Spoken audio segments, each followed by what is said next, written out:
One of the most iconic TV villains. They've been on our screens for over 50 years.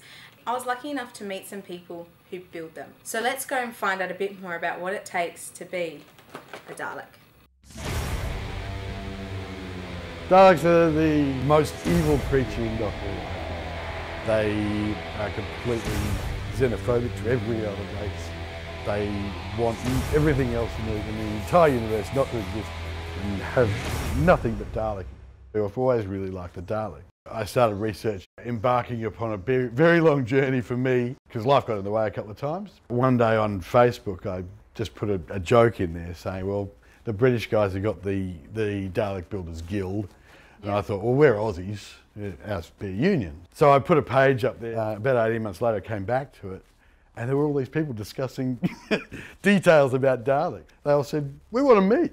I was brought up in England, so at tea time I used to sit down with all my cousins and watch Doctor Who. I always wanted my parents to buy one, but of course you couldn't buy them. So I said when I was old enough I'd make one. It's actually not a Doctor Who club, it's more of a club about prop building and sharing skills and education.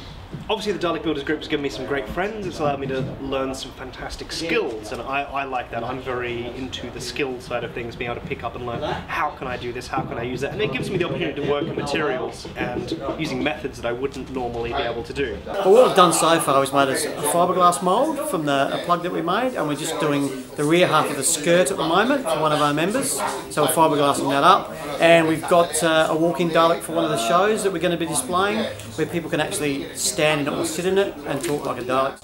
I've got 2 at the moment. I'm building a 3rd one. Well, I have 4.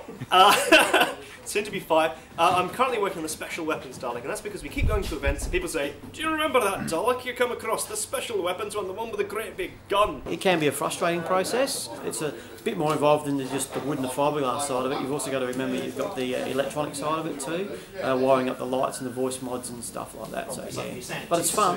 Yes, so a year ago I had a baby. The baby's now 11 months old. Obviously I can't stand near the baby. I can't use dangerous chemicals near the baby, which means the only opportunity I've really got to go out and enjoy myself building Daleks is these types of days.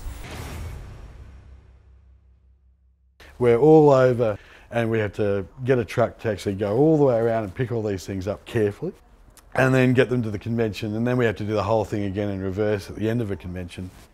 It actually ends up costing us probably close on $500–600 each time that we go. Knock, knock, who's there? Doctor? Doctor Who? Doctor Who? Doctor Who? To begin with, my family and friends sort of looked at me as like, what were you doing? And then the moment I got in and did the voice and it became alive and started moving, then the whole thing took on a whole nother level. They went, oh, I understand, it's a character. And I think since then, people have been very, very supportive. Success so far. We've not had that many donations, but we've made a lot of children cry, and frankly, I consider that to be a success. So